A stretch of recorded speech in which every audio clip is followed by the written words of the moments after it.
ଶଳା କମ୍ପାନୀରେ ଦିନରେ ଖଟିଲା ବେଳକୁ ଗାଣ୍ଡି ମୁଣ୍ଡ ଅନ୍ଧାର ହେଇଯାଉଛି। କ'ଣ କରିବି?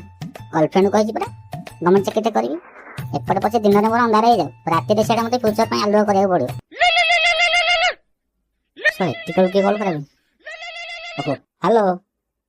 ହ୍ୟାଲୋ, ଗୋଟେ 20 ଟଙ୍କା ପଠେଇଲ। କ'ଣ ପାଇଁ? ତମକୁ ଯେତିକି କହିଲେ ଏତିକି ପଠା। ଆରେ କ'ଣ କରିବ କହୁନ? ମୁଁ ଗୋଟେ ଆଇସ୍କ୍ରିମ୍ ଖାଇବି। କାଇଁ ମୋତେ ଖାଇଦଉନୁ? ବେଶୀ କଥାଟା କରନି, ଯେତିକି କହୁଛି ସେତିକି ପଠା। ହଁ ହଁ ହଉ ପଠଉଛି। ଏଇ ନମ୍ବରଟା ପଠେଇବି ଟି? ଶୁଣ, ମୋ ଜୀବନକୁ ତ ଅନ୍ଧାର କରିସାରିଲାଣି, ଆଉ କ'ଣ କରିବି? ବୋପା ତ ପଇସା ଥୋଇଛି ତୋର, ମାଗି ଦଉଛୁ ଆଉ। କ'ଣ କହିଲ? ନାଇଁ ଏଇଟା କହୁଥିଲି। ହଁ ଗଲା, ଖାଇକି ଶାନ୍ତି ହେଇଯା। ହଁ ଆଉ କିଛି ଦିନ ପରେ ମୋତେ ଖାଇଦେବୁ ହେଲା। ଭଣ୍ଡେଇ ଦେଲା ରାମ ଝିଅ ଧରଣା ସାହୁ, ପ୍ରେମ କର ନାହିଁ କେହି, ପ୍ରେମ କର ନାହିଁ।